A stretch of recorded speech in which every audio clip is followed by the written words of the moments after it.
Hi everyone, I'm Vivian from Propedia. This channel is created to share in-depth research for projects all across Singapore. So today I'll be doing a comprehensive analysis on an executive condominium which MOP'd not too long ago, and that is the Tampines Trilliant. The Tampines Trilliant was developed by Simlian Group, a 99-year development which is TOP in 2015. So most owners have obtained MOP last year in around February. And if you're wondering where this project is, it's located along Tampines Central, which is 7 minutes from Tampines MRT. So now in this development, there are about 670 residential units span across 12 blocks, with each level consisting of 4 units. And there are only 3 and 4 bedroom types over here. So this is actually quite common in terms of unit mix in an executive condominium. As you all know, Tampines Trilliant has hit the 5-year MOP mark and it is currently semi-privatized. So this means that owners can only sell to Singaporeans and PRs. So a common question from many EC owners is, should I wait for my EC to be fully privatized at the 10-year mark so that I can now sell to foreigners and cash out for maximum gains? Let's take Eden at Tampines as reference of what is the profile like in this area. So Eden at Tampines was launched as an EC which completed in 2003. It was fully privatized in around 2013. And if we were to zoom into the buyer profile for this development, foreigners only make up to 0.5% of the entire mix. So the bulk of buyers were still made up of Singaporeans and PRs, and it is very unlikely that relying on this 0.5% would make a very drastic difference in the prices. So why is it that foreigners are not buying into EC? This is because in order to purchase a property, foreigners now have to pay an additional buyer stamp duty of 20%. And usually those foreigners who are attracted to a mass market property will most likely belong to a middle income group. So for them to fork out another $200,000 for a $1 million property, excluding the necessary 25% down payment and 4% buyer stamp duty, which they have to pay all in cash, it might just make more sense for them to rent instead of buying. Therefore, it is more likely that prices will appreciate gradually due to different cycles of the property market as compared to foreigners buying in.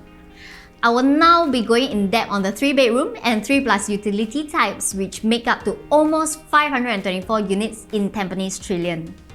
There are 3 typical layouts: the 872 square feet, 1001 and 1130 square feet. Let's take a look at the key differences among the 3. The 872 square feet layout does not have a utility room and has a smaller common bedroom, which can only fit up to a super single bed. The 100 square feet layout is quite similar but has equal sized common bedrooms, which can fit a queen size bed and has a utility room. The 1130 square feet is quite similar but has an additional balcony at the yard. Today, I'll be using 2 factors to guide you through this process if you are intending buyer. First, it will be the layout. Among the 3 layouts, we are able to see from the profitable transactions that most of the highest profits actually came from the 1001 and 1130 square feet. So looking closer into the both layouts, this is because they come with a utility room and very decently sized common bedrooms which can fit queen size beds. As Tampines Trilliant is located in a HDB estate where mostly families dwell in, this kind of layout actually tend to be more functional for upgraders as their current house already has the same features.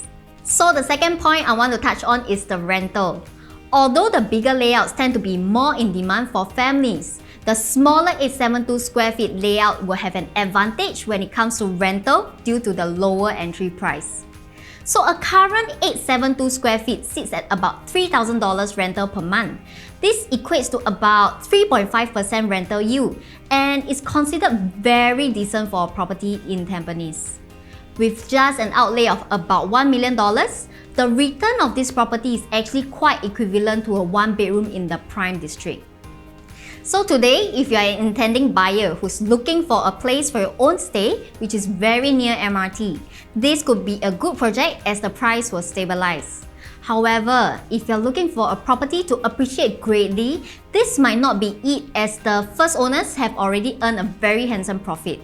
And in fact, City Life, which is located right beside us, will also MOP very soon.